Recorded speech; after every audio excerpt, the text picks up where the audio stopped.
But no, what I was saying just before we started, yeah, Metal Gear goes back to '85, and it was 8-bit. Those games, they were 8-bit. That was the first like stealth game, and then they did Metal Gear Solid on the PlayStation One, and then you go from there. But yeah, those original two games. There were even a couple other like spin-offs, I think, back then, like before the PS1 even. Um, but yeah, and here's the interesting thing too, Tim. Every single Metal Gear game since the second one was supposed to have been the last one when it was coming out. Huh. That is kind of fun because it was loved. It was like back again. Well, what's interesting is, with the exception of Metal Gear Solid 5, because that one, it came out literally unfinished because of the big fight Kojima had with Konami. Excluding that one, I think all of the games in the series are for the most part they work really well. Except two is a little weird, but like it is doing a certain something if you're willing to go like kind of go along with it, as weird as it is. But Hideo Kojima, and he still poured his love and effort, and so he still made good sequels. But his intention was, yeah, 2 was supposed to be it, and he didn't want to do another one. But of course, Konami is like, well, but that's what you're famous for. That's the brand that's making us money. Of course, we're going to have you do another one.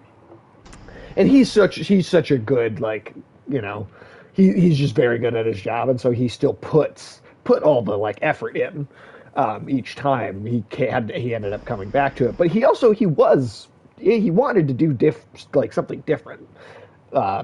Almost that entire time, and I'm sure he had at least concepts already during some of those years. But then, and as you just finished Death Stranding, that's immediately that's his first non-Metal Gear game since, was it Zone? I think he was involved in, I think, Zone of the Enders. I believe that was on like PS2. Yeah, it was like kind of like Gundam robot mech type game flying around. It's like a robot, something like something like that. I believe actually, the Zone of the Enders came with a bonus disc that had the demo for Metal Gear Solid 2, and you play this. You play this like Afternoon Tune. Hey, Afternoon Tune. How you doing? How you doing tonight? Thank you so much for coming by, dude. Good to see you. We were just talking about. Oh shit! What was my train? Where was I going with that? Tim, please help me. Metal Gear is Yes. the only game aside from Death Stranding and the one PS2 game, that Gundam type robot game. Yeah. Well, so that's what I was going to give you, just an example of how ridiculous that series is. But with like, it had the disc demo for Metal Gear Solid 2, and you boot it up. It's this like prologue section. You play as Snake, right, as you would expect. And all of the trailers and all the footage had Snake, right? Everything. And then you get the actual game, you boot it up, you finish that prologue, and then you play as a completely different character for the entire rest of the game. Which one is that? That's the second one. That's hilarious. And he fucked with the player. Oh, I think we're doing pretty good. Tim, how are you doing? I'm doing pretty awesome. I'm glad to be here. A Metal Gear Solid show? Oh god, I don't want to see that. Metal Gear Solid is Metal Gear Solid is almost like, well, it's like because some video games can work as adaptations. Some of them totally can't. Oh God, no! I hope it's not Netflix. I mean, if anyone, please not Netflix. But Metal Gear Solid, honestly, it belongs, and even more fitting that you say Netflix.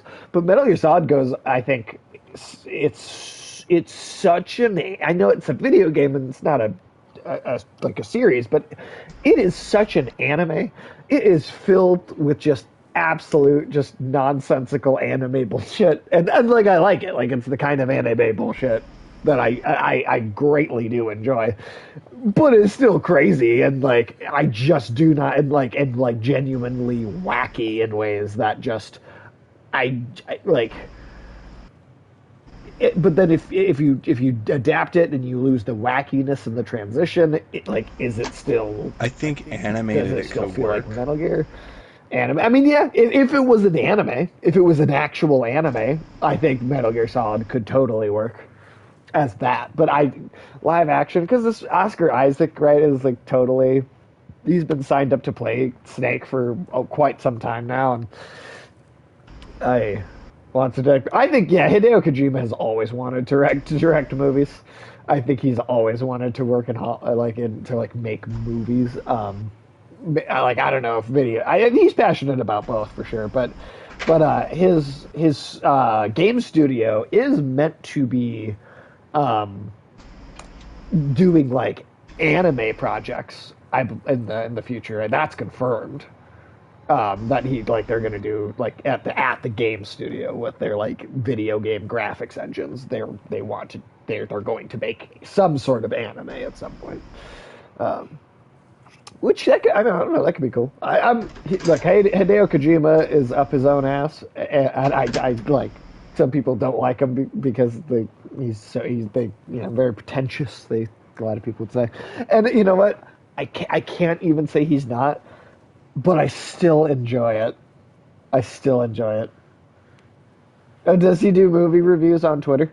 I don't I don't engage with social media much, so I didn't realize that might be one thing I might have to look at though. Hideo Kojima is I really like the stuff the dude does. And then Tim, do you know about? Well, it's not officially confirmed, but do you know anything about Kojima's supposedly his next game? I do not, other than the fact that Death Stranding 2 is in development. That well, I don't know. It's these people. Norman Reedus, I think, was the one that like said he straight up said it, and then And then I will look Kojima up was like, exactly what. he did have like kind of a coy response where it would like he definitely was not saying it wasn't happening, but well this was around when Summer Games Fest happened, but there was I forget who exactly, but there was a prominent industry leaker, person that like puts out and just puts out info that said they didn't actually have the video like to put out there or anything, but they said that someone showed them a brief trailer, and it's clearly horror, and it had Margaret Qualley, I believe is her name. She played in Death Stranding. She played the mama with the Oh yeah, with the with Lockney. the stillborn baby or whatever. Um, and so it's her in like a red dress. Based on the music, you can tell it's clearly horror. And there we go. And then there's like a music crescendo and a kind of jump scary monster thing. And then a title comes up and says overdose. Is supposedly not officially confirmed. Almost no one has actually seen this like for real yet. But somebody, I forget who exactly, but it was someone that is like a big name that when they put out information, it's usually because they know, you know.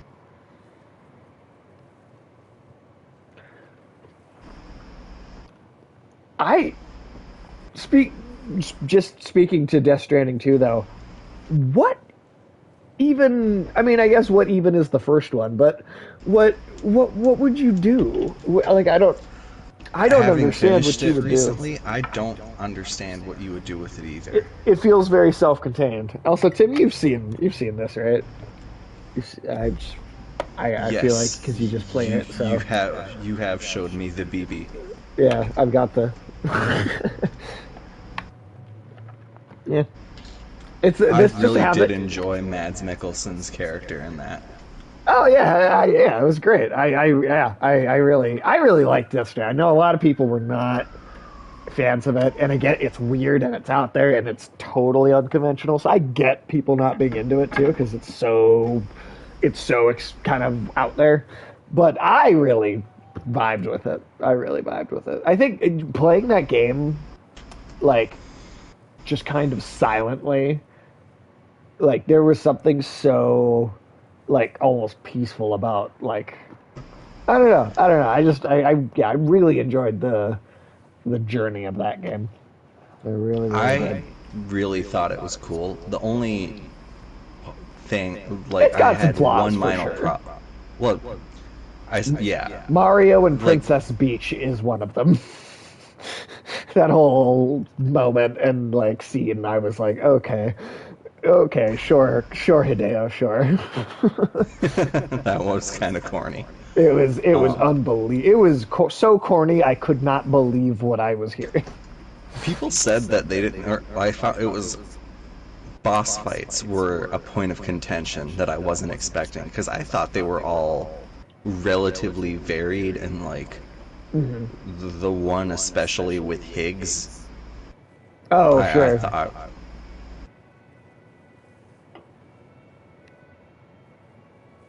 You thought. I thought it was tremendous. Oh yeah, no, I thought the boss fights were actually. Yeah, I thought that anytime they actually did stuff with the weird creatures, I was a big fan of that. I was a big fan of that, and I like that they're still nebulous, like to some degree. They're still a little unsure of exactly how they function. Like even after at the end, like I just like they're so odd. It's like you can't 100% explain all of the behavior. Trying Yeah. not to give like super in-depth spoilers, even though it has been out for a while now. But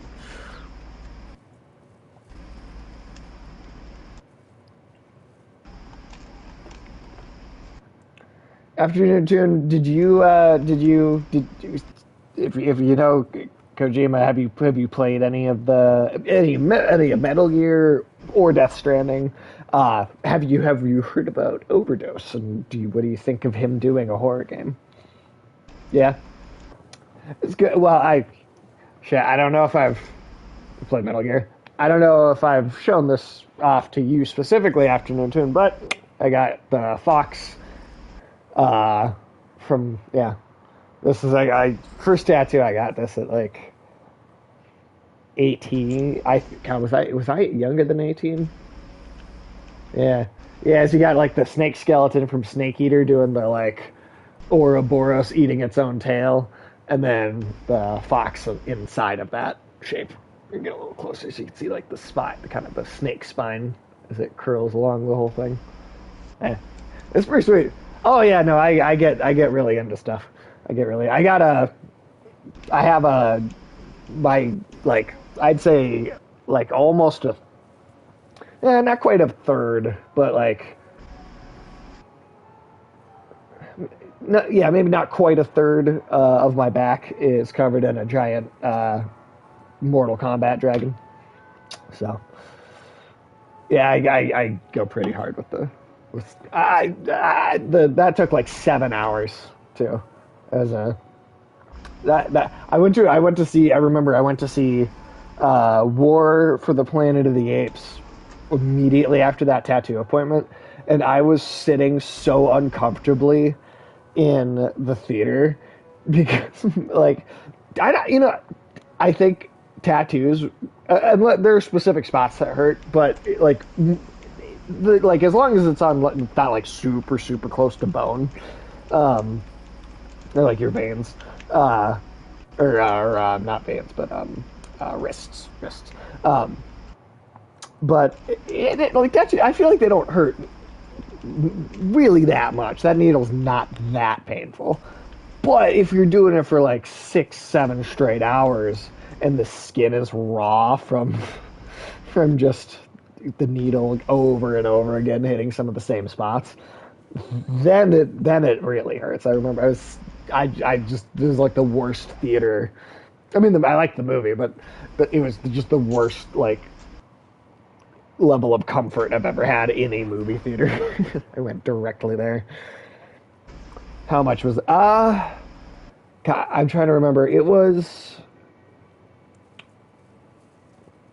because I went to a tattoo artist my dad that my father had gotten me an appointment for. This is old years and years ago now, and he paid for part of it too. It was like a birthday gift, and so I'm trying to remember. I know I didn't pay the full amount myself though for that reason, so I don't remember exactly how much it was, but I closer to 1,000 than 500 though. I think closer to 1,000 than 500. Yeah. If not for never having the money, I would have so many more too. All right, let's leave this place. Tim, you don't have any tattoos I don't know about, do you? I have been too indecisive to stick with one. Because, And like, that's fair, man. That's something that you should be indecisive about. You really because you really got to know. You got to be sure about I'm that gonna be shit. like 40 and finally pick out the perfect one, though. My plan is to like have like not enough room for more by then, if possible. Probably won't be, but what do you have?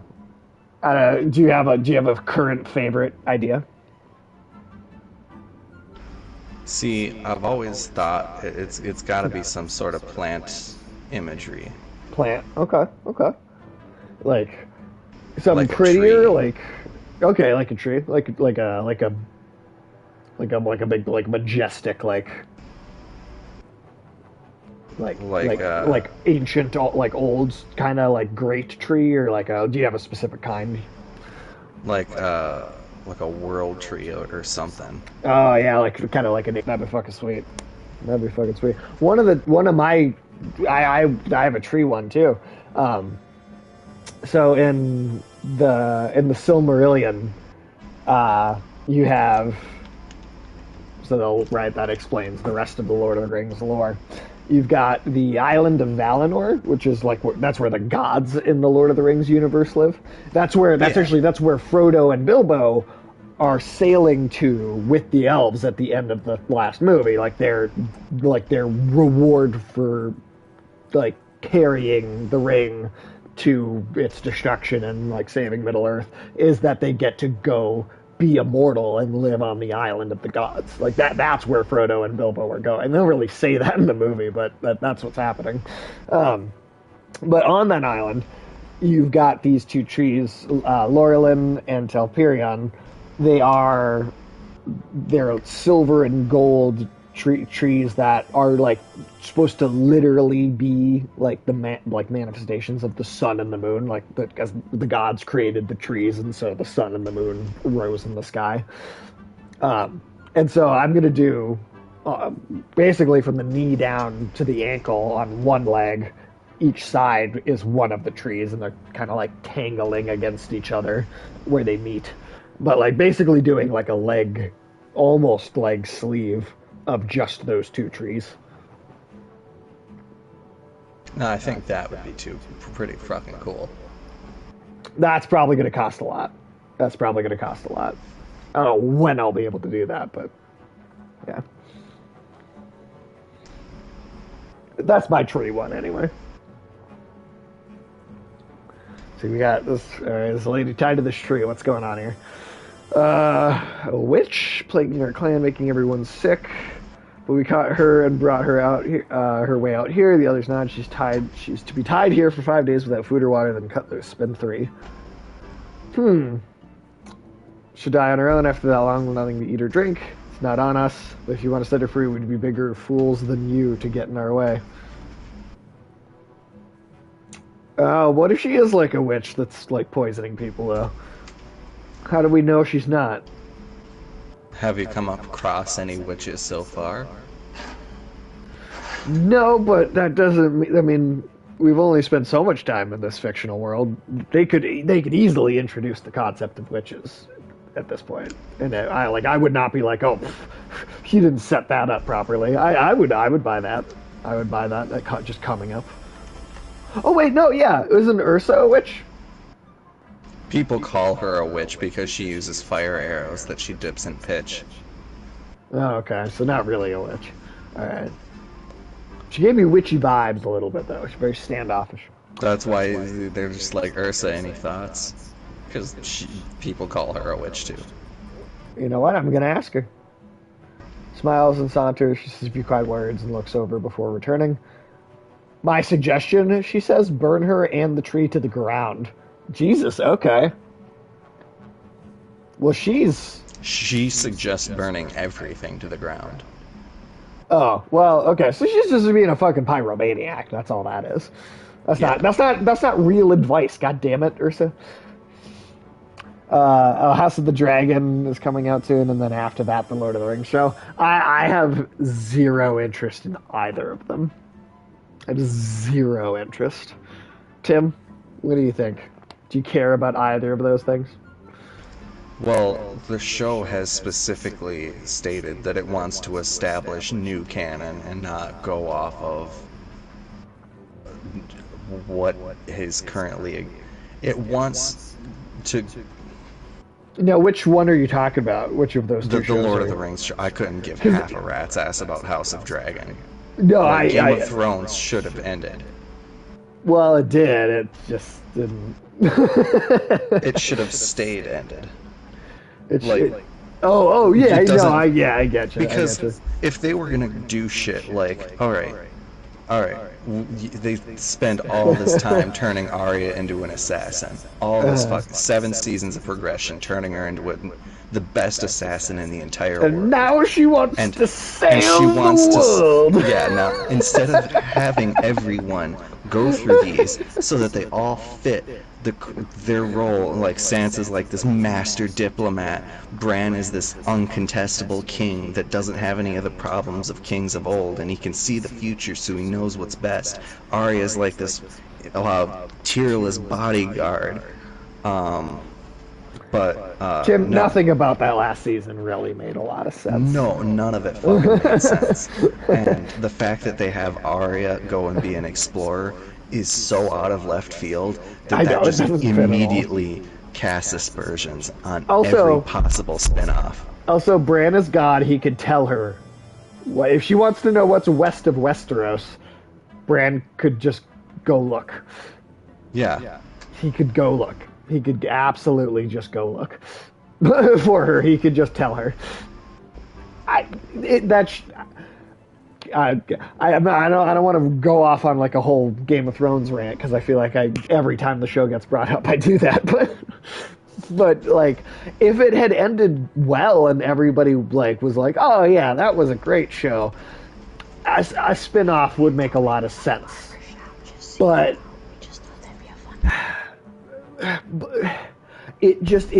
so Bran's actually opening a barber shop in this spinoff. We thought that would just really heighten his story. Well, like family turn it into character. Like a sitcom and just start doing like he runs plots. his barber shop. They're gonna serialize Bran. He doesn't actually have any story. He's a setting for vignettes. Yeah, he's just a setting for vignettes. What, like Urkel? Yeah. They're just like, Bran. Yeah, I don't know if that's as catchy. Because I'm thinking of like Raisin Bran now. Like that's what I think. It's not memorable. Like I'm thinking of the two. Maybe he can just come in. Maybe he walks into a room and before the laugh track he goes 2 scoops. I don't know.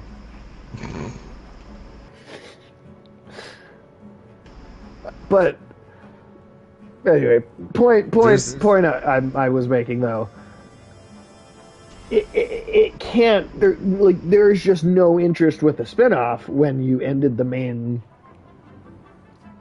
series as badly as they did.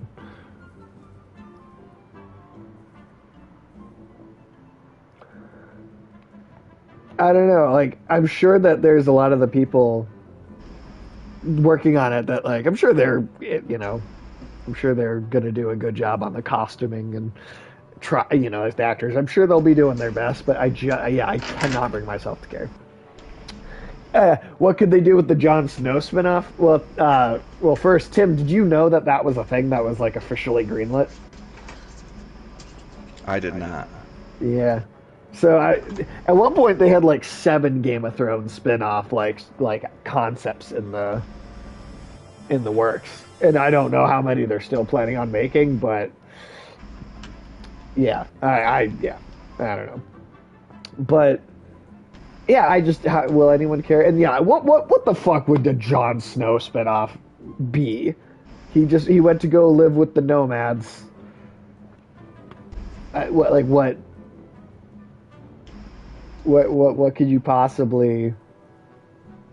Tim, can you think of anything? I can't think of one idea, and I'm usually pretty full of ideas. Like, you can usually be like, oh, what would they do with this? And I'll come up with something, but like, or at least an idea, but like, Jesus. But see, that's the thing. He doesn't fucking need one. They spent so much time on inane bullshit with this, the last season, arguably the last 2, and then they're like, is it gonna be this really complex, intricate answer? And then it was, no, she just blows up all the ballistae any fucking way. Like, that's, like, they spend all this time worrying about anti-dragon fucking crossbows. And then what does the dragon do? Just blow them up anyway. The thing that they said the dragon couldn't do. And that was this whole problem.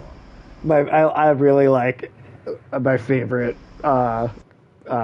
like person I've heard like describe that exact problem is the pitch meeting guy, because he does like a whole Game of Thrones final season one, and he I try to remember exactly what he says, but the producer asks him like, well, couldn't the dragon just take those out? No, a dragon is a dragon is no match for a bunch of scorpions. And then like 30 seconds go by and he starts talking about the next scene and he goes, wait, but didn't you say a dragon was, or like the dragon couldn't do that? No, a bunch of scorpions are no match for a dragon. Like 30 seconds between those two concepts. Yeah, like, they kill one of the dragons off with a scorpion. Just like, to show how deadly they are. Like, just one shot is all it takes. But then it takes out all of them. And then fast. They didn't have any aimed at the ocean? Also good point. Yeah. Well, I mean, just it... See, that's the thing.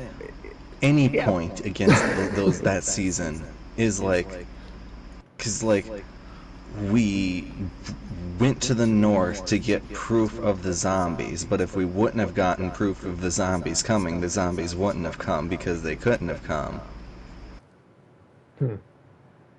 Like, you were there for that fucking glaring plot hole, how they had to go north to show to the world that the zombies are a threat, but the zombies weren't a threat until they went up there to show that the zombies were a threat. Yeah.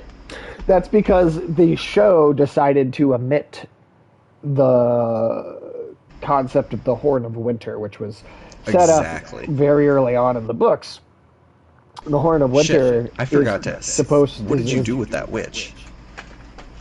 Oh, I left her there. Oh. I didn't want to chance it.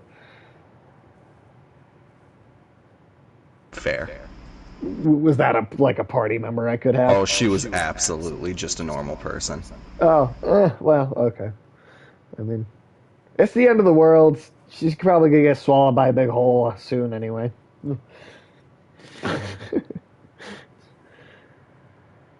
Fucking But Seeger.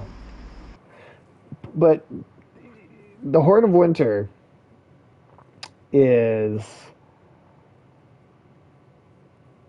supposed to be able to destroy the magic that makes the wall standing, right? And in the book, it's first mentioned as like the king of the wildlings supposedly has it, but then when John meets that guy, he's like he it turns out it was a rumor that, or it was a lie that he like spread as a rumor himself. He's been looking for it forever, never actually been able to find it. And they imply that this thing is out there somewhere in the north, and that the reason the Night King has not actually made a move, or that the White Walkers haven't actually made a move yet, is because they're searching for that horn, and they don't want to make their presence super known until they have that. And that makes perfect sense, because then eventually, at least theoretically in the books, because the books still are not, who knows if those will even get finished at this point, but that most likely is found, and the Night King is just searching. Whereas in the show, because they didn't mention this thing, they had to come up with another way for the wall to come down, which they give him by being big enough idiots to go over there in the first place. Like, it really, the way the show depicted that, it really did seem like if they just never went over there, the Night King and all that, they literally they were just stuck.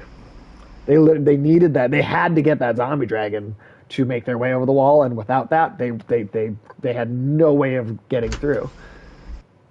Like the logic the show presents us with. Yeah. No, no. See, I'm doing it. I'm ranting about Game of Thrones again. I swear that this show's been over for several years, or at least a few years now, and I still, every time, it is so easy to just start to fall into picking at it again. I do have to stop myself, because I will just keep going. But that's how we both, I think, feel then about Game of Thrones. Then Tim, how do you feel about the Lord of the Rings one? Because I don't think it looks good at all, and they're just making shit up. I like there was a couple approaches to criticism that I thought were definitely different. The first one was, oh shit, you can't have black dwarves because that's not how dwarves work. So this is gonna be terrible. And I was like, alright, that sounds really fucking stupid in terms of criticism. Especially when you have the people saying that they don't necessarily want to work within the established canon. They want to take the world, write new canon, that's what makes and then work with it. And you don't make new Tolkien canon.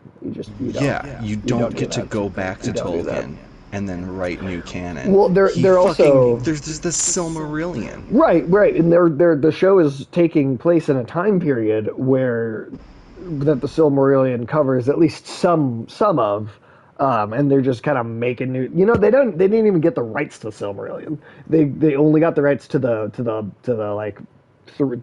Lord of the Rings, and so like they will use like some of the offhand references to stuff in the Silmarillion that's in the main books, and then just use that as a jumping off point to make this entirely other mythology.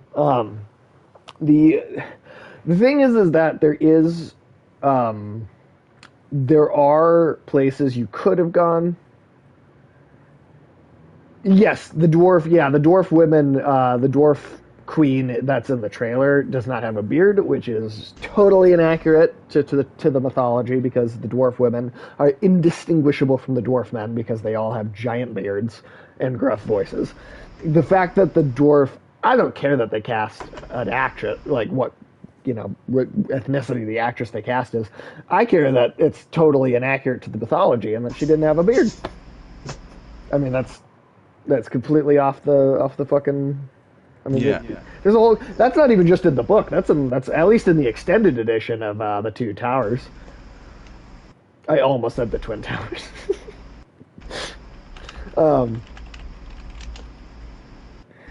But well, here's the thing: there's a couple places that you could go to tell some original, story.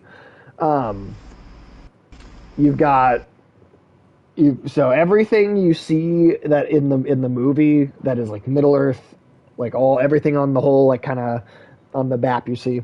That's only like the northern half of the continent. Right? Yeah. And Mordor's kind of down more in the middle. But then there's like a whole other half a continent with a Persia and an Africa on it.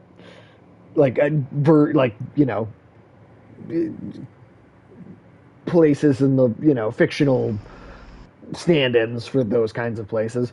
And those are things that are they're mentioned and they're talked about a little bit in the Silmarillion. They're not much in the like main trilogy, but in the Silmarillion you get a sense of there being a few other places and maybe even like another landmass entirely that we don't hear anything about, which I guess would be more of like the East. But there's a couple of, but then they don't get like super in depth with those things either. So like there are actually some places that you could try and go. Now you better have some fucking great ideas, because if like even those directions you could take it be more original, even those would still be like walking on a knife's edge in terms of like getting it to feel faithful and feel like it actually makes sense as a part of the universe. But at least there's not already fucking stories written about some of these events or some of those like events that would take place. With the stuff that they are trying to do in the show, it's again, and maybe not all of it, because it's not like they walk you through everything that happens in the whole timeline, but there's a lot of stories. I mean, the Silmarillion, you get a bit of the first age, and then most of the Silmarillion is the second age. And come on, Sage, we got to stick to pretend Europe because white people will only watch white people fantasy. Well, I mean that's my thing, right? Like if you really want to be daring in terms of the casting, I would think it would actually be way more interesting to go to those other places, because clearly they want to cast non-white actors, right, in the show. Why not go to one of these other places that is confirmed to be entire society is filled with non-white people and set an original story? Cast some, not all. I mean, I don't. Well, I don't know. They want their token third. That's all. Well, see, it's just that like you've got a world established in the Silmarillion. Like there's places you can go to get like Persian, African people stories there. Well, actually, it's funny. Marvel, Force, yeah, because what's that piece? Ike Perlmutter. That's the guy. He was the CEO of Marvel, and then it was only when Disney finally like came in and told that guy to shut up that they finally did make Black Panther. Weird. It's weird to say that, but Disney best movies that they had put out. Oh, absolutely. It's in like my top. It's in my top 4, I think, for all the Marvel movies. But it's weird to think Disney is the one that came in and actually made it so it could happen and Marvel wasn't, because that just seems backwards considering Disney's history. But But I digress though. But I seriously, like, there are places, but Lord of the Rings has places you could go where there's no detailed story. You could be super, that there's so much creative freedom in that like you could tell you could do something totally original and different if you went to these places. Like okay, the giant elephants in the movie, right? Yeah. So they're like there's like the human force that is like fighting on Sauron's side, right? Remember that? There's Yeah. like there's a group of humans that are part of the army. So that all of that is coming from. So there's the Haradrim Desert, which there's just all these bands of roving mercenaries that have been like kicked out of the. Again, they don't have names exactly for like what the societies in each of these places are, but a Persia like place, and then an even bigger like African like large area with I think like several societies inside it. But so all those human enemies, those are coming from these mercenary bands that roam the desert between those two lands, right? Again, there's all this stuff you could do. There's all this stuff you could do, and they take the most. Like, if you're going to adapt Tolkien, fucking adapt Tolkien. And if you don't want to and you want to tell something new, then actually go somewhere new. Right? Like, I don't know. Yeah, because I would even take a show about like what was happening on the southern half of the planet during all this Sauron bullshit. Yeah. Like, that would be an acceptable route. I mean, yeah. I'd be interested maybe in seeing stuff that was the same time. But how could we ruin established characters if we go somewhere else? Well, yeah. Sadly, that's all they really seem to want. Yeah. I don't know. I don't know. You don't go off script with Tolkien. You don't fucking do it. You just don't fucking do it. And they'll never replicate the success that the Lord of the Rings had with that universe. I don't think they'll ever do 18K. I know I have to put some stuff in to make it like worth having those points. I do need to add some stuff. Yeah, I don't know. I love Lord of the. I'm a huge Tolkien fan, and they can You were replicate just talking about getting your twin trees tattoo. Yep, the Sun and Moon trees. Or channel port rewards could be Sage teaches Elvis. I don't know the Elvish. That is that is a level of dedication that is beyond even me. But one of the channel rewards will be an Alex gnome. Yeah, I do want to have like gnome related rewards. I do want to have. I don't know. No, I don't know the Klingon either. Dude. I know like a little Spanish. I know a little Spanish. But also fucking those Hobbit movies. I think that was just mostly a sign of things to come with with the Lord of the Rings property. I do think there is a Lord of the Rings anime that is in the works. That I actually think has some potential. It stars fucking like thespian actor Brian Cox as the voice of as the main character in this like Japanese produced anime, and it's an anime movie, not a series. And so Brian Cox plays Helm of Hammerhand. That's the king that Helm's Deep is named after. Helm's Deep, right? The big final battle in the second movie, and that castle castle on the side of the mountain that they go hide in. Yeah. So it's like an actual Japanese anime with Brian Cox in the English dubbed version of it. That is about the like. Now, the Helm's Deep did exist to some degree even before that king, but he reinforced it to like a just unbelievable level, and like held this like amazing battle at it, and then it's called Helm's Deep because of that, and that's just like, hey, this was a crazy thing that happened, but they don't tell you anything about detail about that event, like not like a whole story set in it. And that's what I'm saying. It's like that's something that you can actually go in, take something that we kind of hear about, but we don't know a lot, and you can naturally flesh it out and organically add, you can add some stuff there. Maybe it won't work, we'll see, but at least there's potential. Whereas what they're doing with the fucking shows, it's straight up trying to create a second of their canon that goes alongside the Silmarillion, just in a different format. That's what is so weird about it, right? Because the Lord of the Rings books, like there might have been a few, or movies, there might have been a few spots where they go off the book. Like there's that moment where the Witch King blows up Gandalf's staff, and like the Witch King and Gandalf are like, they like are right in each other's faces, right? Do you remember that moment? Yeah.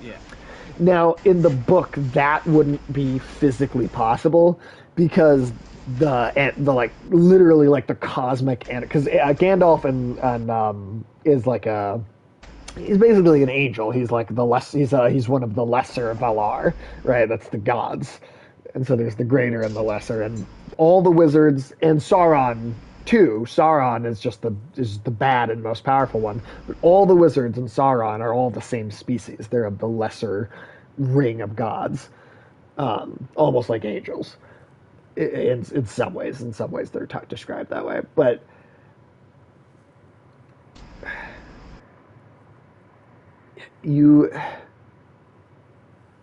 wow, I really just lost. I've been ranting about Lord of the Rings for a while now, so I feel like should I stop? Have I been talking about that too much? Yes, but now let's not panic the caravan. And then we're moving. Okay. That Witch King, more like Bitch King. Oh yeah, no, that's right. I was talking about the Witch King in the book.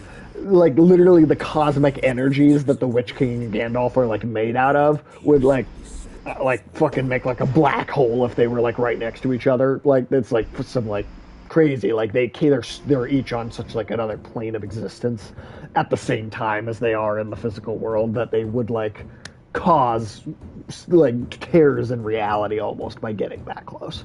So it's like it's a fucking cool scene, and I love it in the movie. I think it's a great moment, but by the logic of the book, it doesn't make sense. But again, it's like that's the kind of thing in an adaptation that you can let go. That I think is being truly nitpicky to care about and to complain about that. But then the way the show's trying to do it, it's like they're just making up like entire other stories.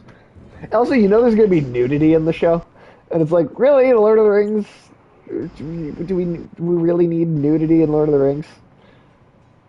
Like, I feel like Lord of the Rings is just, it just doesn't need that. The only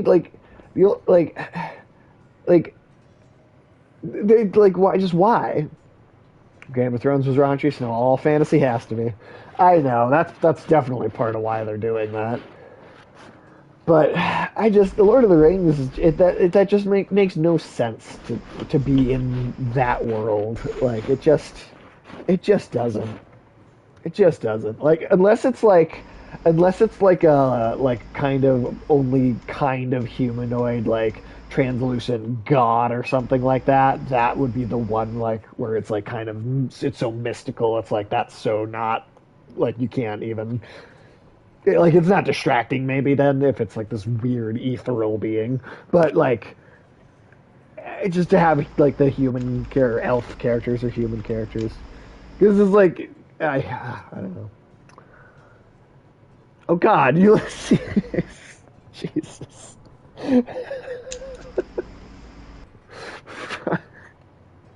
Jesus Christ. Oh, all right. I'm gonna keep reading the game. Sow Sweat. This is bad.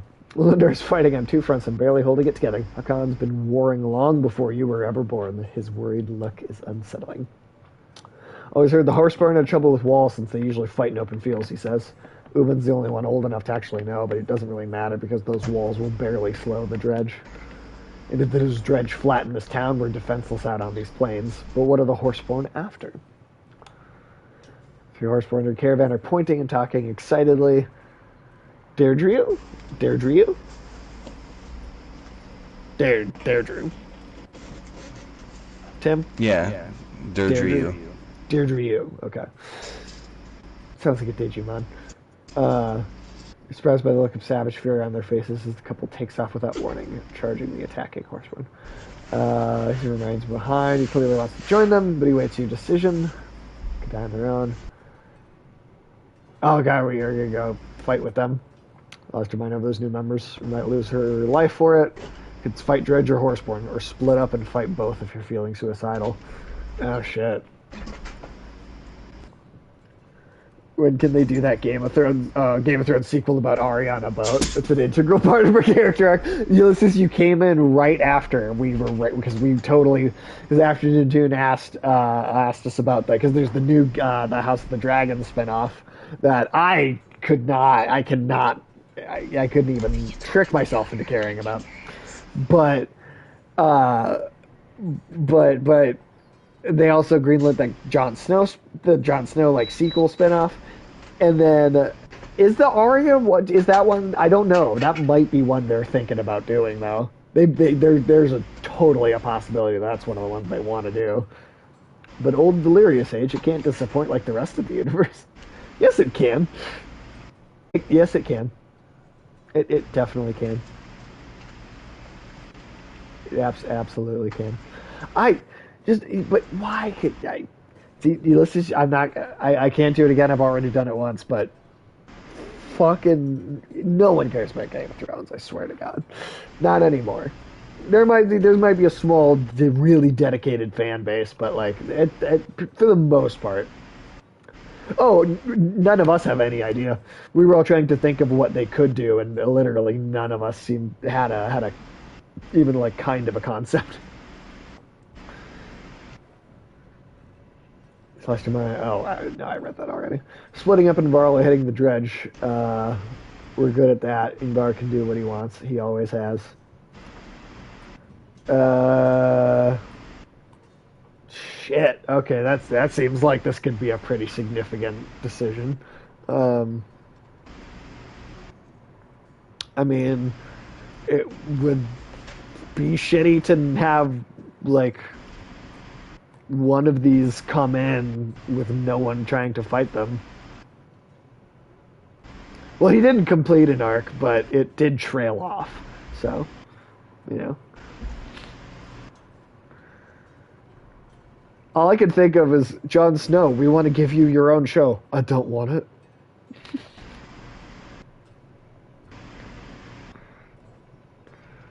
That counts as complete in Game of Thrones. Just trailing off.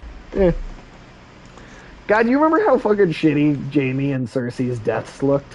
Where they just had some fucking shitty bricks just kind of on them. And they clearly just had the actors lay down and put some bricks on them. They didn't do it. They put so little effort in for some of that stuff. That was unbelievable. Shit, man, I don't know. This seems like a tough choice. How badly could this decision fuck you up? Dredge seemed like a priority. Right. The Horseborn are bad at walls, they said. Yeah. But then also, should we not split up and try and deal with both? Because one of them is just going to attack without anyone to fight back. Then, right? Well, your Horseborn characters already seem to be fighting back the Horseborn. Right. So that was there was only a couple of them though.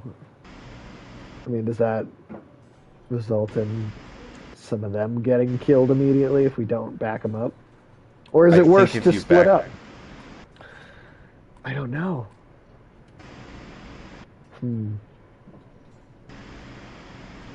Guy, if you think I take a long time making decisions in this game, we'll play this again with Nadia later on, and she's going to take way longer to decide. Can you ask that question with no consequence? Okay, we'll do that. Bites his lips and flips his mane left and right. Return fight. He's either nervous and hiding something or cannot find the right words. We don't have time to figure out his stomps and tail whipping. Alright. Am I gonna get super fucked up if I split up?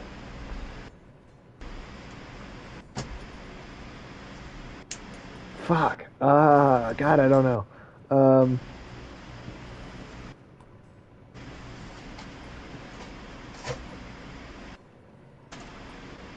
If we split up, do we play both fights? Or do you only play one fight no matter what? That I'm not entirely sure of. Maybe you get fucked no matter what. That's what it feels like. That is what this feels like. Let's stop the Horseborn and deal with the Dredge later seems like the bad choice. Yeah, that seems like the worst choice. Did I watch Dragon Ball? I'd say defend it from the Dredge. That's my vote. Alright, we'll do that. Oddleaf will have to handle herself out there. You shout, we have to stop the Dredge here. Khan leads the Varroan fighters through a breach in the wall and thus toward the heaviest fighting. Go either way, but a victory here will protect most of your clansmen. Oh my god. Get behind these Dredge, make short work of them, but he'll need some help. Prince Luden overhears someone says, Algo, I've been sheltered long enough. It's not the kind of king I want to be. Oh shit. Interesting. Does he die if we send him? Because I'd love that. He absolutely does. Like, Dagger and Luden die, but only because Ruga sabotages them both. So Ruga's winning. Oh, okay. Well, I still want him dead. So I'm willing to go. Yeah, we're gonna go with that. Just feel more like men like you, Rook. We should have put in a good word for you with my father when we get there. He gives a brief smile, and he's gone. Very, very okay. Oh, hey, we do have the horse dude as a playable character now. That's cool.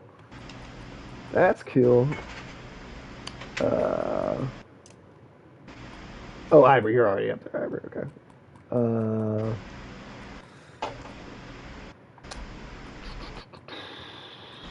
Let's see. Definitely Trigby.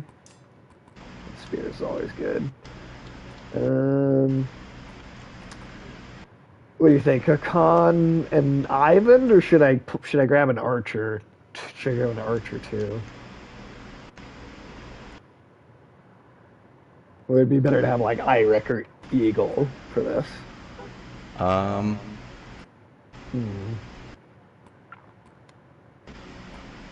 Is the Horseborn an archer? Bring Hakon and an archer. Well, I guess I'll find out in a second, but.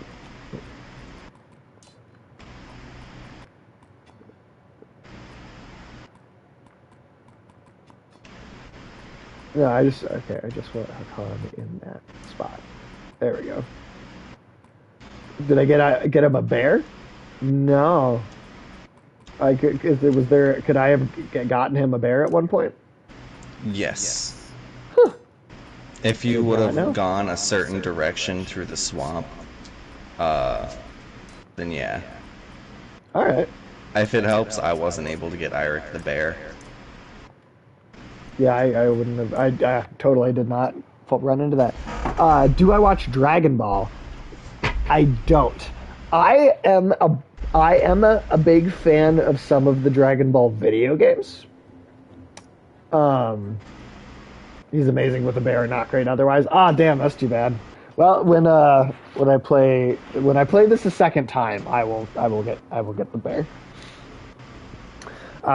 Yeah, no, afternoon too. I just have never been able to get into the actual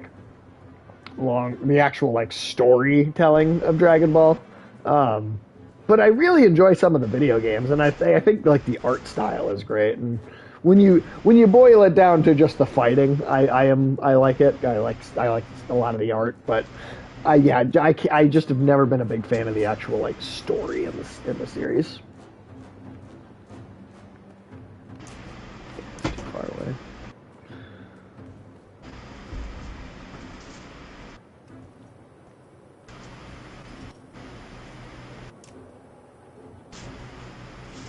And I've tried a few times too with Dragon Ball, and I've just never really. It just doesn't. It's just never clicked. Okay, I did look up Luden, how I thought he died earlier. He Yeah. does die earlier, and that's when you backhand him. If you don't stick around in what's it called? Ridgehorn, I think is where you were. Oh. Okay. If you don't stick around in Ridgehorn and fight the Dredge, those Dredge run into him later, and he dies. Oh. Damn, that's such a specific permutation. Shit. On like, there's a couple other spots where he can die. Like, let me just double check to see if we've already passed them. Interesting. Ursa, if you give her the chance to, she burns down the forest and Luden gets caught in the fire. That's one chance. Damn, that would have been funny. I would have enjoyed that. Little prick. I want to see him end.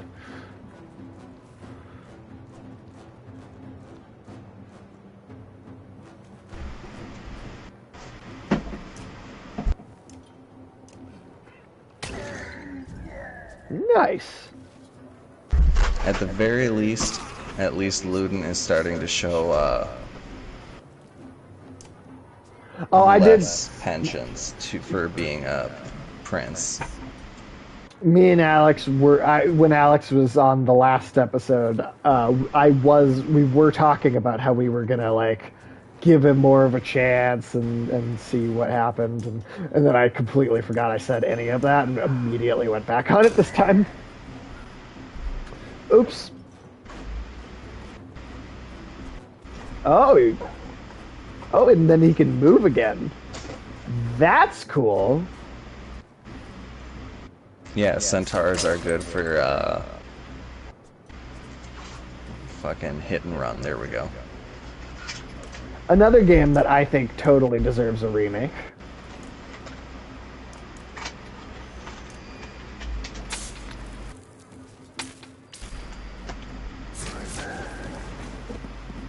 Nice! Took both of those suckers out. Oh, and two more walked in. Okay. Whoa! 12.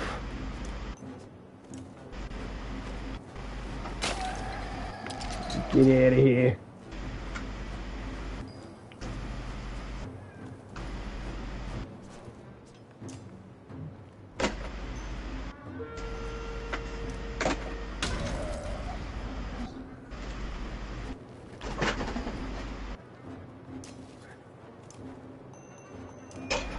Did that dredge say its name was Barb Durker?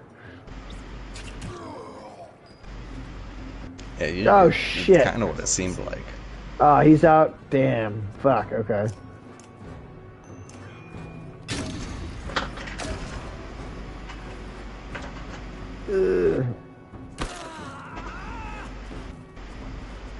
I don't feel like it's going the best.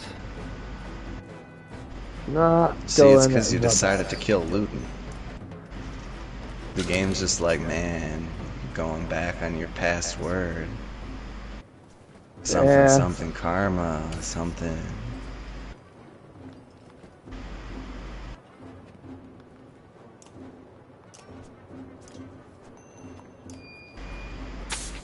Alright, this should nail all these fuckers in a row. Yeah.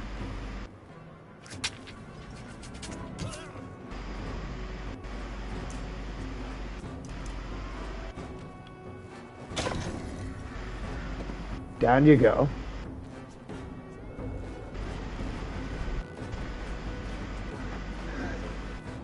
Oh God.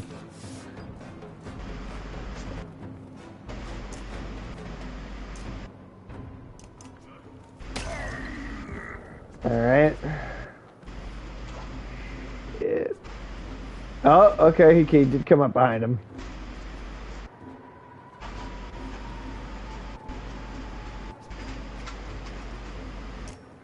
Oh.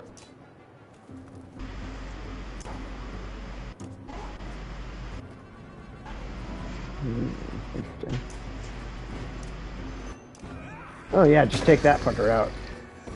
Take him out. Also, afternoon tune, that was on the last stream, but I was not here to thank you for the bits that you chewed. So thank you.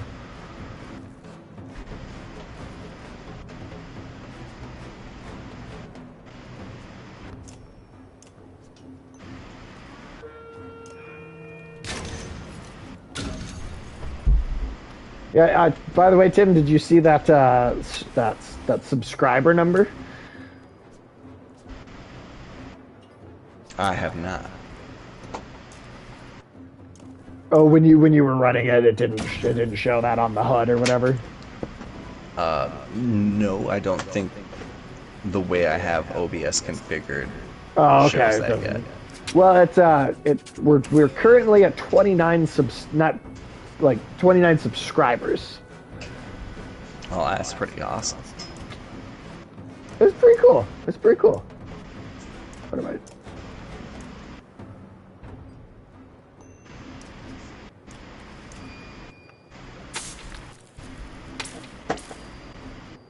Alright, you two. Shit.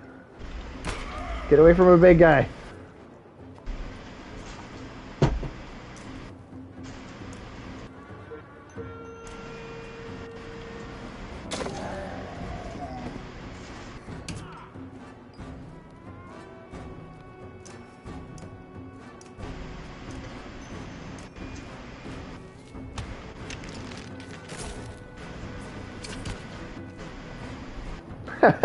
The way the horse like flinches when it gets hit is actually kind of funny looking. It's just such a full body motion. It's like not goofy in like a bad way. It's just, I don't know. It just made me laugh.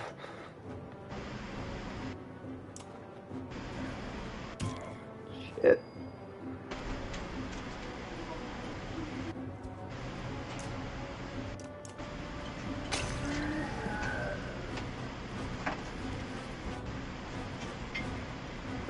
I'm going there clearly. Oh, okay. I guess we didn't do too bad.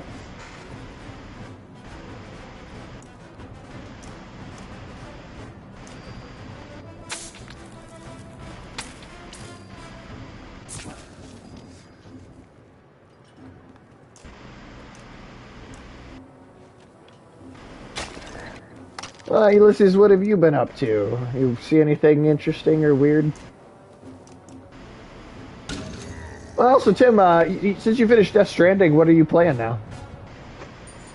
I am working my way through Shadow of the Colossus. Nice. Have you played that before, or is this your first time?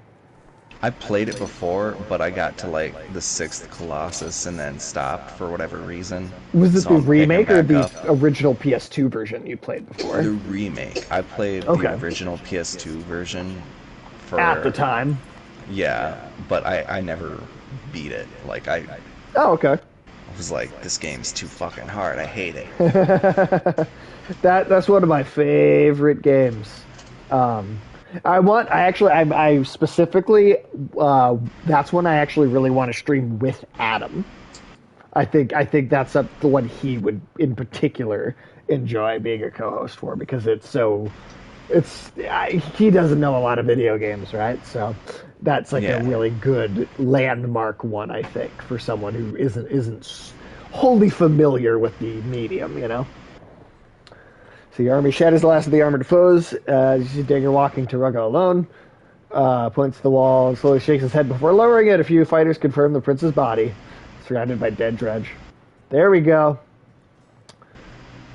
Prince's death is going to cause a problem in armoring. I don't care. I hated him.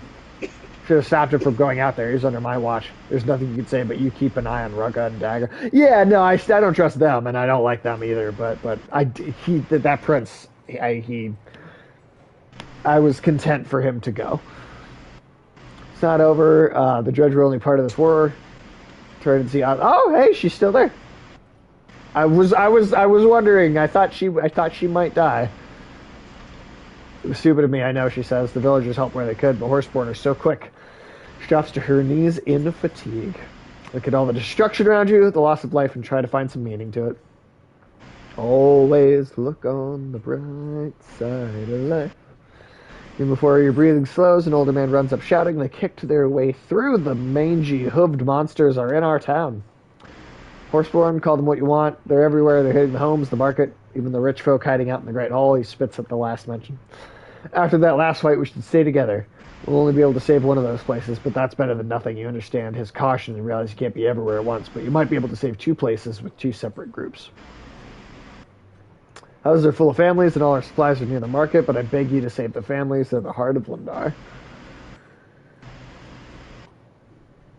All right. They're giving us a lot of opportunities to split into smaller groups. But I do feel like that's gonna bite us in the ass if it seemed like it was last time. It definitely feels like it is this time.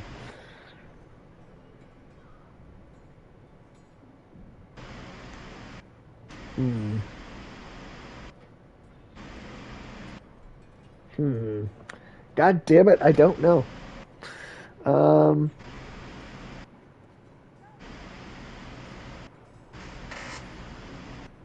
Because or the advice that we were just given was to not split up, right? Yeah. That's what he just said? Okay, so I'll follow that advice. Whose lucky day is it? The merchants, townsfolk, or those up at the Great... Well, yeah, fuck the Great Hall. Oh, the idea of fighters, I suppose, is one thing. But save the families, supplies at the Marcus. But then it's like also without food, how are you gonna... Damn, that's okay. That's a tough choice. Not as I was thinking. It was pretty cut and dry, but for a second there, but I ended up with going with the families in the houses, but that's what I want to do. I had a decent amount of supplies at the time. I actually do have quite a few supplies right now, actually. So actually, I'm not concerned about that. And then the Great Hall is just the rich people, right? Like it said fighters though, so then I was like, well. Yeah, we'll do the families. That was my first instinct.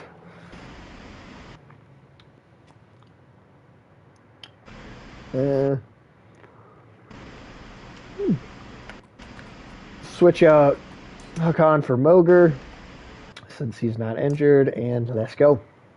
I like the horseboard. It's cool gameplay. That's that extra little bit of variety that it adds to the game. I like.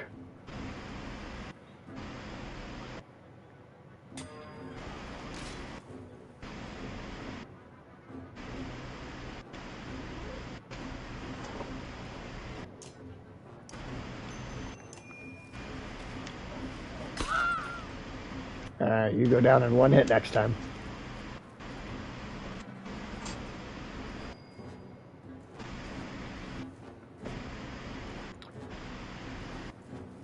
The javelin horses, and okay, so that's what the ranged version of the horseboard is. Those javelins, or are there bow and arrow ones too? Oh, well, I see bow and arrow ones as enemies. We're trying, dude. We're trying.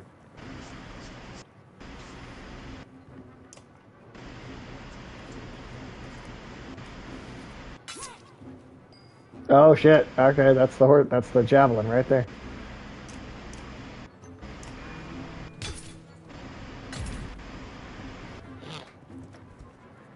God, these games are so cool.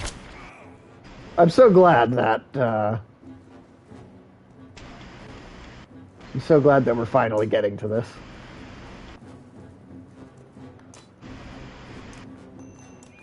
So this has been on my list for years to check out. And I think we're at chapter... I want to say this is chapter 10 that we're finishing up shortly. Right, because we're still not super far into the second one here. I have, especially the last week's stream, I feel like we mostly talked instead of played at all. But only a little. It's like most of the time that wouldn't even like I still probably could have made a ton of progress in the game, but it's like this is just one of those rare games where like you have to read and like you yourself read so much of it. I feel like yeah that there was no way Alex being here was going to get us to play a lot of it. It was still a good time though. Oh yeah, absolutely. Alex is grand fun.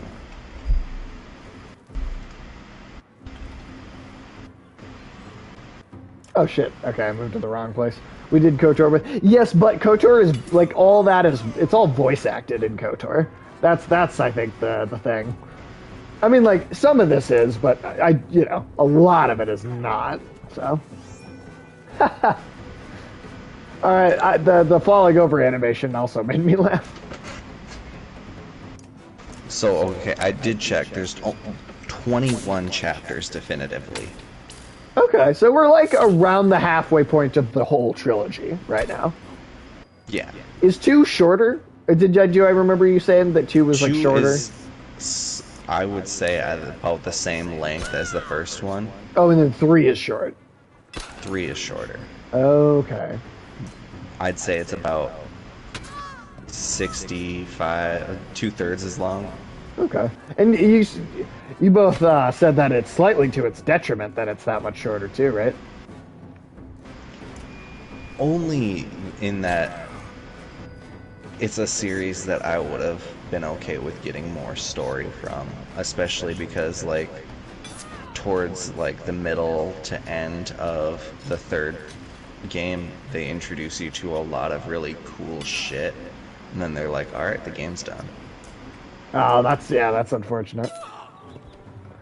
Well, I mean, who knows? Maybe we'll get expansion on some of those and more.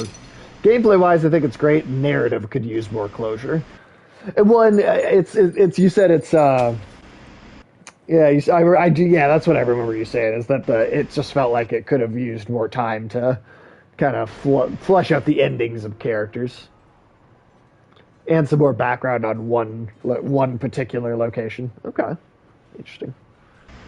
What you did here, the old man says, but his voice cracks.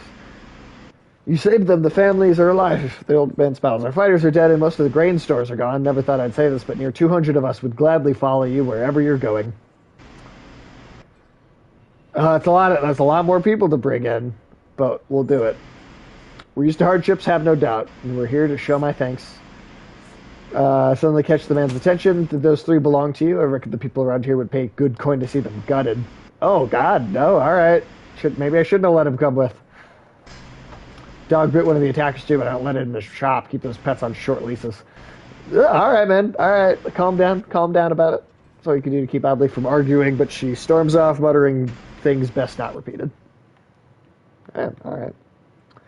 See Ivor and Nakan find you both look as tired as you feel. Not sure how so many of us made it through that. Yeah, I thought there was gonna... Oh, you know what? If we split up, would there have been deaths? Yes. Okay, all right.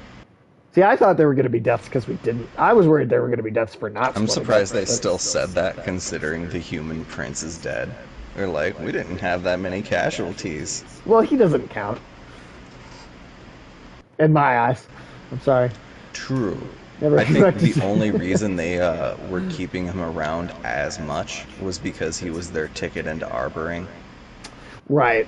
And I will totally keep him alive in another playthrough. I will totally make a point to do like all the things to keep him around, and so I can see that character arc. But in this first playthrough, we're going. He was an impetulant prince. He was.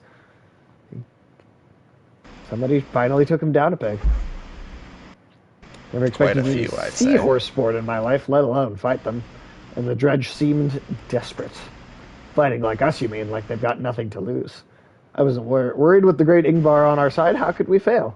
Ivor looks at you and grumbles. Name was a lifetime ago for Ivor. Let it go.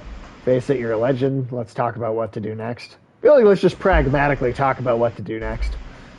I'll tell you what we're doing next. Having a drink. I can't disobey a direct order from my king. Oh, suddenly you're following moral law. Farling. Farling. Convenient, isn't it? Juno walks to the group. Looks as though you three have already decided to rest a while. Good. Could have sworn you were going to tell us to move on to Arbor Egg immediately. First lesson you learn as a Volca is to never be predictable. Really? No. Who is she? Who is she really? What is that? What is that whole thing? It's a good thing our rank doesn't know we're coming since we'll be late. We're his way of traveling faster than any of us. Don't be surprised if the capital already knows you're coming. Lundar, or what's left of it, is defensible and will allow everyone some greatly needed rest. I won't argue with the Balka on that front. I'm in no hurry to enter the old wood. I've heard strange things about that place. Are we going to see Ents? Are there going to be Ents? I'm sure it'll be fine. Watch the Valka as everyone moves on. She looks less confident than you've ever seen her before. Hey there, okay. That was chapter 10.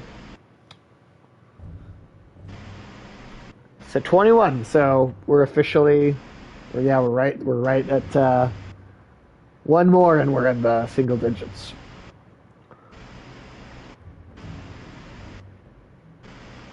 Huzzah. Tim, are we going to see Ents? Would I spoil a thing like Ents? No, that's true. You'd let it be a surprise. This unending snowstorm. Oh.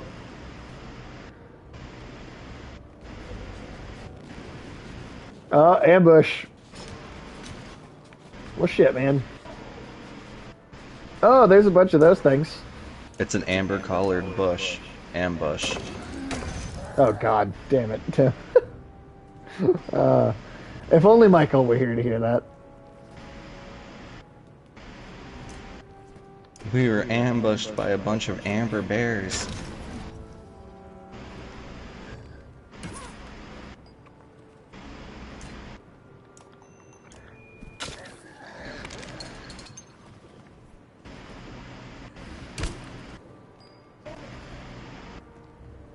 Oh God, these archers always die on me so quickly. I mean, never. I will say Blue Point Oh, did a he's not- phenomenal job with a lot of things about Shadow of the Colossus, including keeping the original frustrating controls. I honestly didn't. I never found the controls frustrating in that game. I find them frustrating in the way of that, like, they are very consistent in their own way, but when it comes to, like, controlling Aro specifically, like, the platforming I really enjoy, but controlling Aro is for some reason like triangle is the thing you hold to accelerate. I'm assuming I'm gonna finally see what those things actually do. Yeah. Maybe. But yeah, I don't know. I never. Yeah, or Argo too. Right? There's a little R in there, or G, whichever letter it was. I left out the G. G. Okay. Oh shit! What was that? What was that glow? Well, what did that do? And that was all of your party members gaining a willpower, I think. Oh, I thought those bug things were like doing something to me finally. No, when you kill something next to... Oh, it was the bard's power. Yeah. Oh, I did hear that sound effect. Yeah, right. And I think it's because it took me such a long time to figure out that you move the horse independent of where you're looking.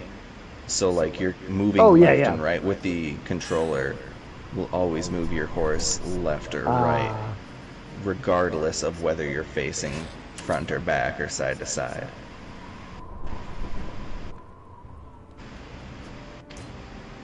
The camera also has a couple points of frustration, but I'm also banging out these titans So I'm sure I'm experiencing Oh, and then they every call each possible. other. Oh, okay. Remember Ulysses was saying that He's telling me they were going to be irritating. He did give me a what? He did give me that warning.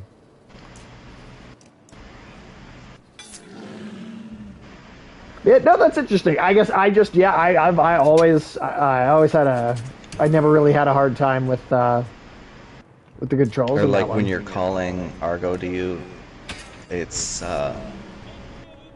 like the camera forcibly These are the pans harmless ones. over to where the horse is coming from, so you can't just call him to you and keep running in a given direction. But again, all very minor points of contention on what is still irrefutably a gem because it's it's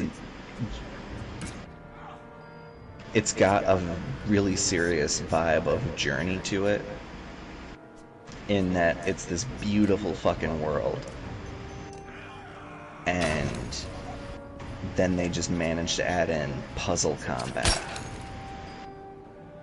I mean, Shadow of the Colossus was one of the first video games that really made people like people other than video game fans go, "Oh shit, this really can be art." Like video games are really capable of art. They really, really can be. Like that was one of the first big games to really make people actually like think that.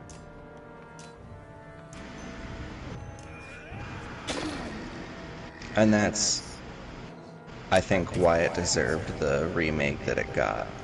Damn. Because, holy heck. Shit. Um.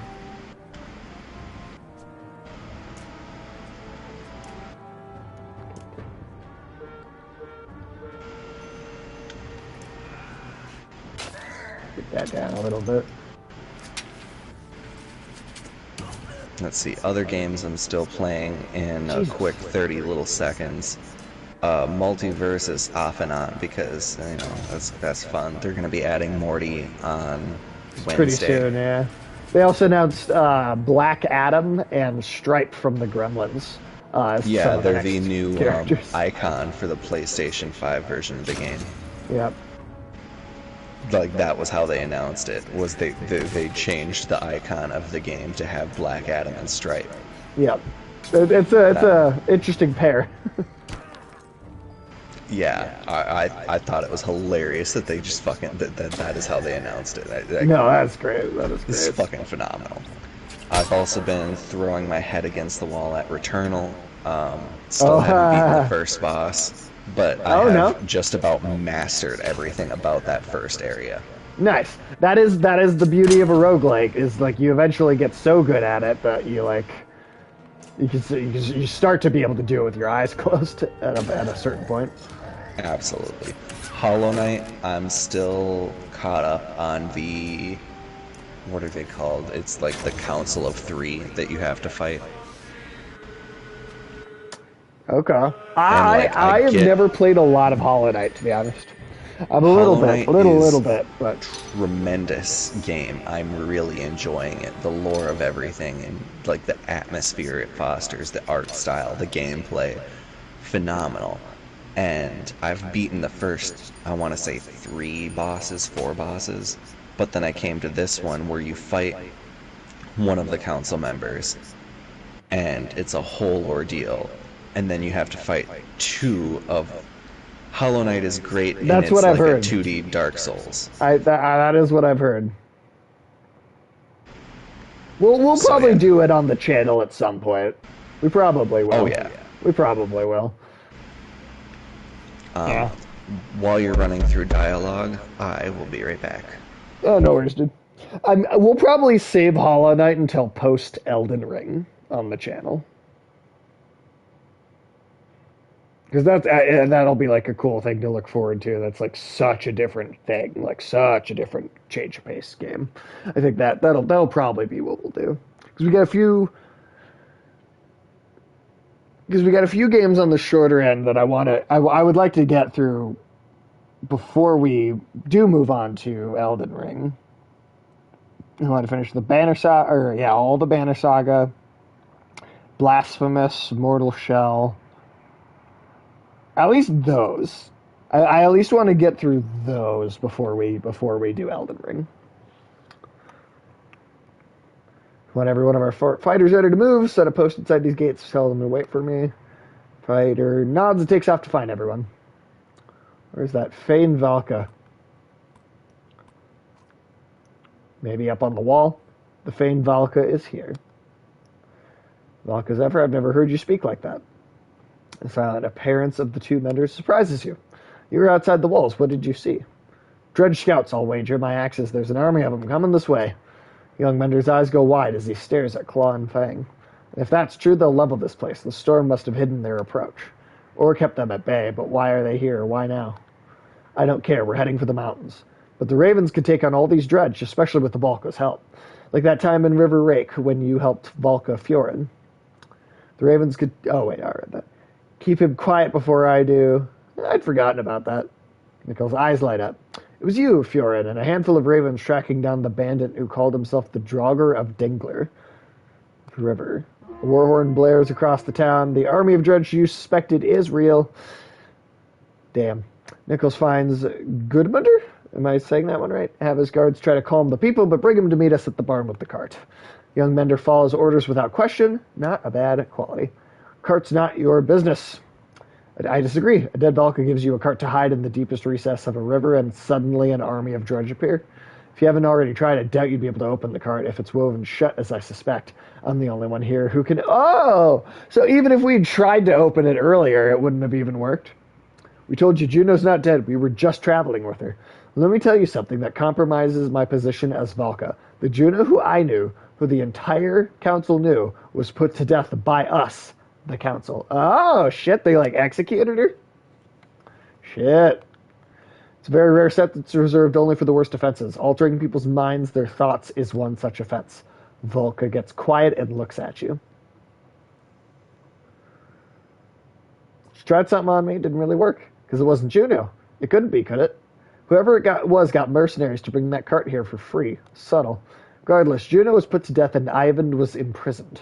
In his grief, he escaped and stole away with Juno's body, but for what purpose is anyone's guess. So no, you will not be paid by the council for a job issued by a Valka whose life we ended.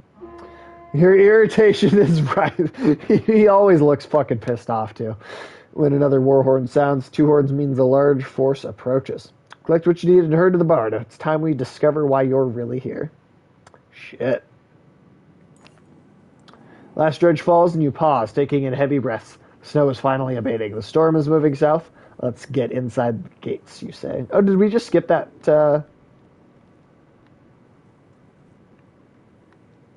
Did we totally just skip that fight? We didn't actually do that fight? Alright. Alright. Market first, because we do not have a lot of supplies. Holy shit.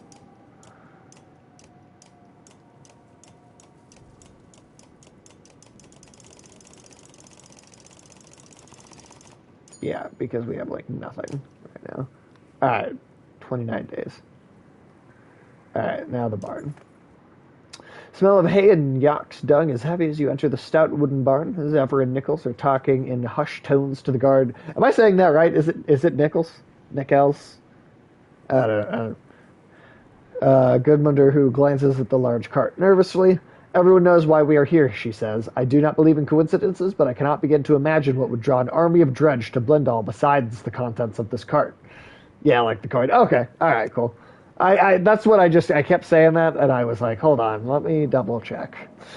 Draw an army. She moves her spear in intricate motions, occasionally shaking her head and starting over. Finally, she looks at you to open it. Oh, shit! Nichols back. Oh, shit, it's a dredge. Oh, it's Bellower.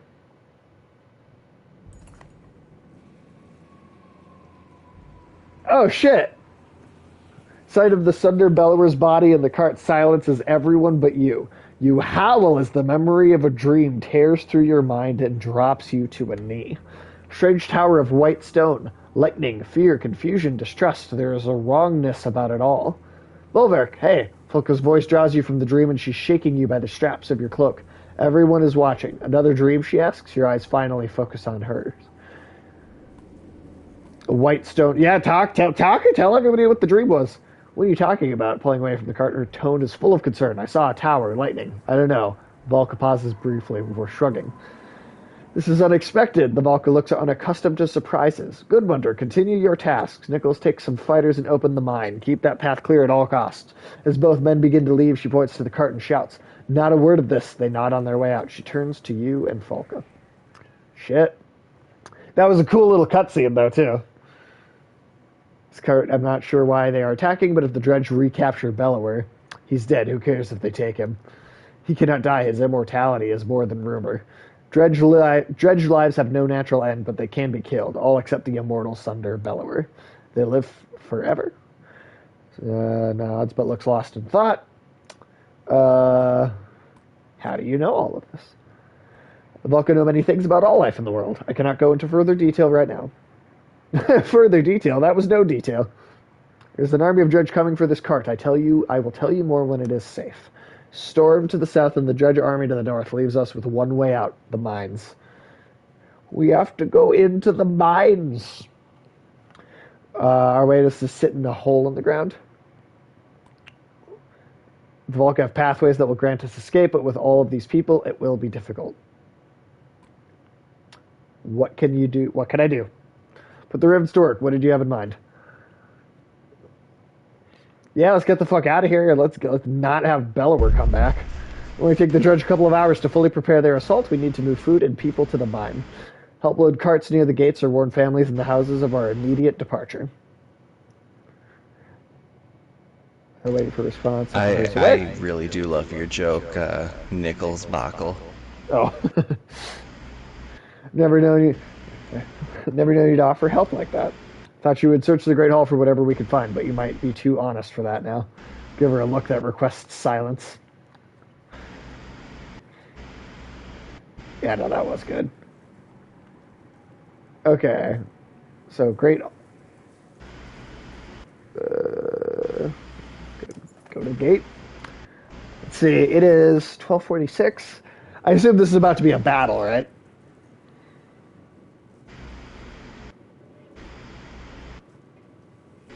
You know, Ravens, you can find ahead to the gates where Yaks and men are laboring and sweating under the constant sun. If you're here to help, a red-headed foreman says, find any baskets or crates of goods and put them on a cart. We're not worried about order at this point, just keep the eggs from getting crushed. Task is unfamiliar, and based on the laughter of Folka and the others, you look awkward while doing it. For long shouting and shoving breaks out between some men. A few Ravens are pulled into the middle of it, and soon weapons are drawn. Ori's men are back to taking things that aren't theirs, a wiry man shouts, and now he's got the mercenaries helping him steal. Large man steps forward and says, don't need the mercenaries to cut out your lying tongue, yokel. Pull out your axes and threaten them all. What was stolen? Took a dagger that belonged to my father's father. Had it here and now it's gone, and only Ori's been around. Plus I've seen his men stuffing sacks of cheese and meat for themselves. Ori crashes into the man without further warning. A dangerous brawl erupts that results in crushed food, broken carts, and a few dead bodies. Oh, okay. I thought I was just asking a question. Damn it.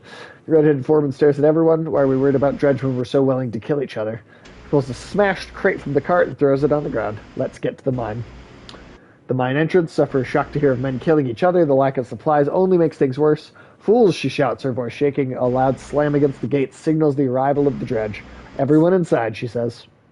This is even a little Helm's Deep feeling, right? With the, I mean, like, they're straight. I mean, it's not a mine, I guess, but it's still like a big cave that's been hollowed out as like a last hiding spot inside of Helm's Deep.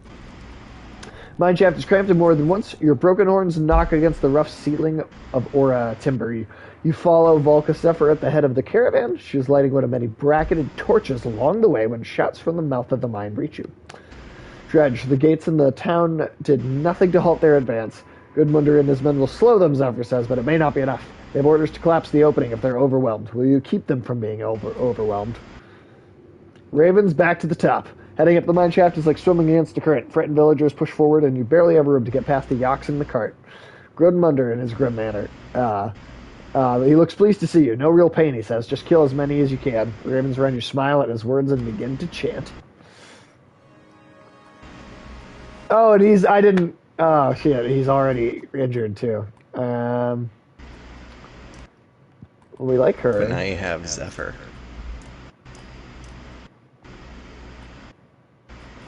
Oh, is she powerful? She is powerful in her own way. Like, she has the ability to boost the movement speed of everyone around her. Ulysses, no. Haha, no. Oh, okay, so she's a support character. She's very much a support character. Very much so a support character. Let's see. You know what, honestly? Should I try her this time, or should we wait for a better battle to use her? Should I go with someone else?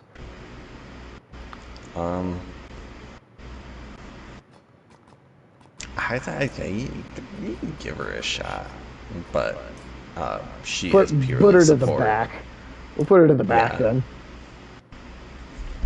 And then after this fight, I'm thinking that'll probably be a good stopping point for tonight. It'll be won by then, so.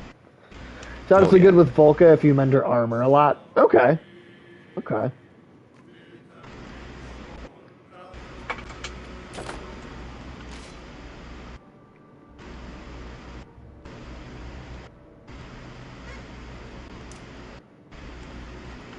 Oh, it's a big one. I wonder how many episodes of Banner Saga we've done. This is 4 of right now. We're on 4 for 2, and I can check right now. For the first one, we did. Come on. God damn it, load. The first one we did 5, so this is the 9th total stream.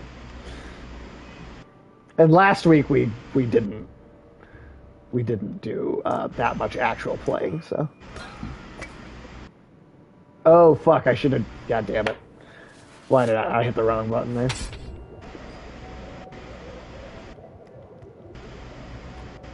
Oh, and that bitch with the tuning forks trying to make more of them show up, right?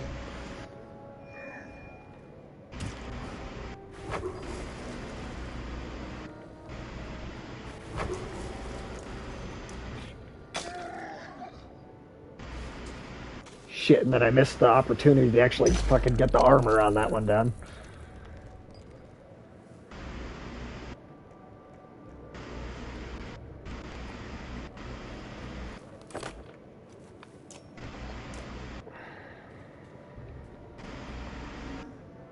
Shit.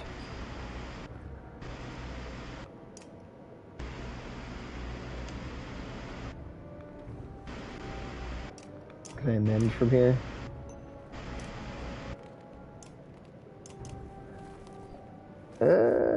Nobody really needs it yet.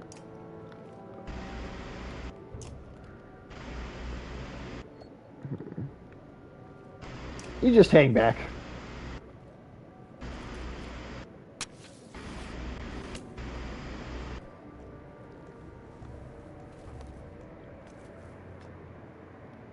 It's just a little too, not quite far enough. Damn. So we're getting at least one more in here. Shit.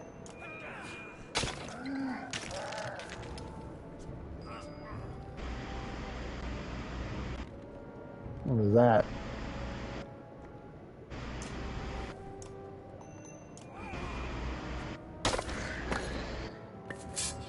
Yeah, I was breaking armor. Oh shit, everybody just got fucked up from that.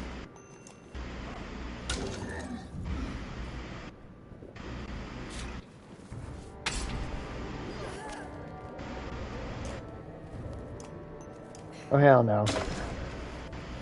Oh no, I hit the wrong one again. God damn it. Well, I'm just, this is just going great.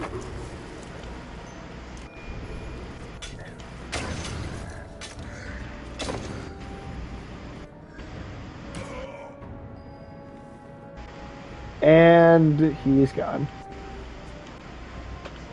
Damn it. Alright.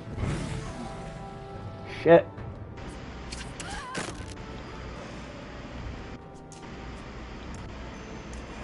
I don't feel like this is going well.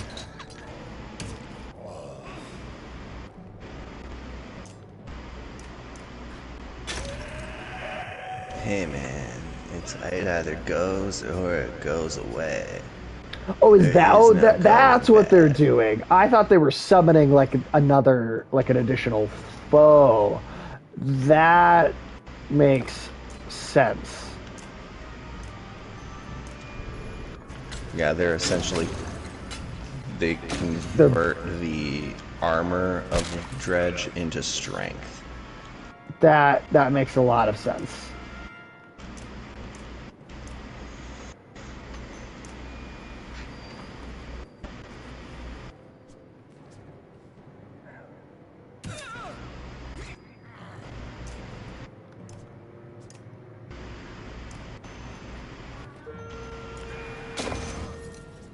Well, that's not going to help that much, but all right. And he's gone.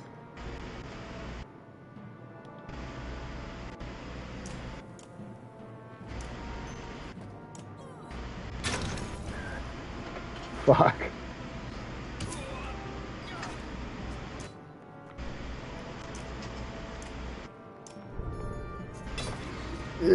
Well, if we lose this fight, I think we'll still stop and then just start with this fight next time.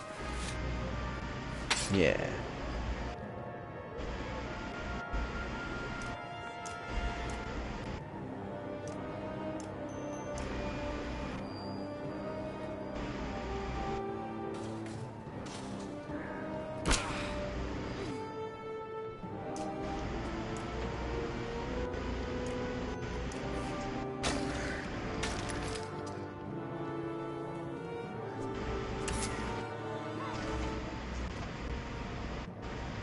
God damn, and he's not still not quite down yet. No. All right, fuck. Yeah. All right, we're probably not winning this.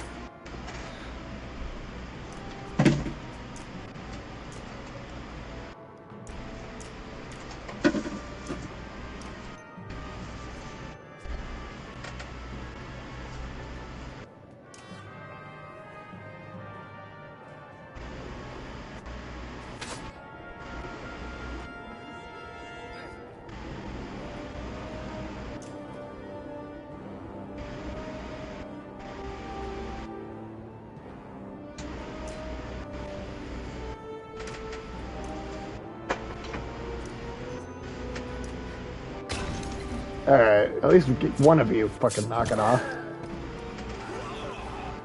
Oh, and he's down.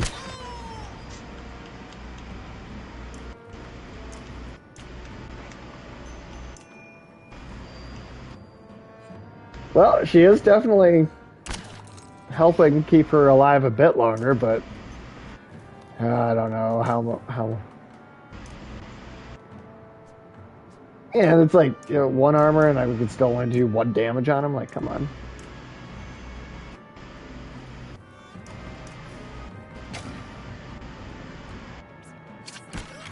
Like, we're getting him down to 0, make it so we can.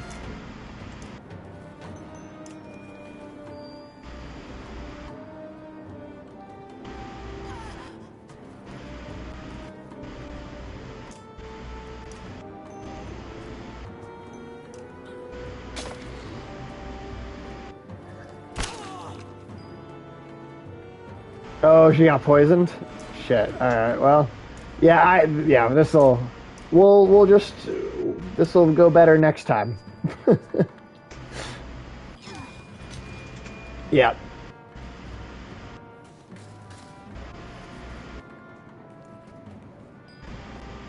Well, this lady's not gonna do shit.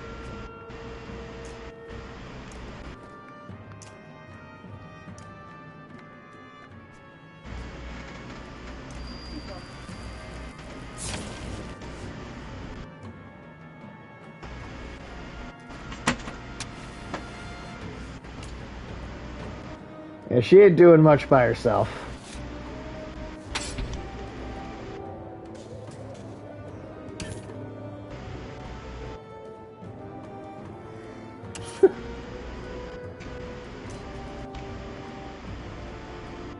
Yeah, no, for real. 1 damage. Oh my god. Yep. Alright. Alright. Well, we're gonna end the stream on a bit of a whimper tonight, but... Oh, wait. Oh, did that not, like, lose? Oh, we kept going. Oh, shit, okay. Dazed, you see the dredge beginning to surround you. Bindle guards and ravens surge forward to pull you and the others back into the mine. Only Goodmunder stands at the opening, swinging a hammer at a final tipper. Leave it, you shout, but the man never looks back, barely able to lift the hammer anymore. He swings once, then once again, and the timber crumbles. The boulder falls on his shoulder, dropping him to the ground. Dredge pull back and rumble, and a rumble shakes the mine, making it to your feet. You stumble towards the torchlight, knowing no one will ever see the brave guard captain again. Would he have lived if we won that fight? Possibly. Yeah. Had the path comes to a dead end against the smooth surface of a large flat rock. We should camp. Maybe the last decent sleep these people get for days. I'll need Nichols to assist me in opening the path beyond, but first you and I should talk. Yeah, I would have gotten him as a fighter. Damn.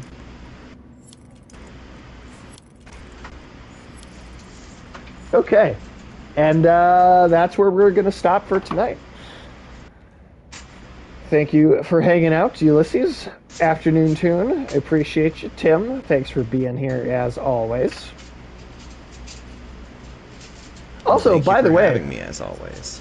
nice stream yesterday. You guys went. I think that might be the longest co-host I think you guys have ever done. Yeah, that one was yeah, that was a long session. Neither of us really realized how long we were going. But I say goodnight to y'all, and we shall see you next time. Or else. Or else. And then a few more seconds so we can do the raid, and then we'll actually be gone. Or else. Oh. Well, hold on, never mind. The person that we were going to raid is raiding, so hold on, let me find a different person. Let me find a different person real quick.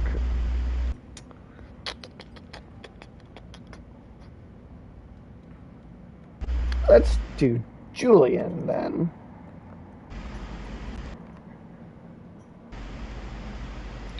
There you are. Alright. Alright. So we'll try that one more time. And Tim, I hope you have a great night too. Or else. You too. And there we go. Hell yeah.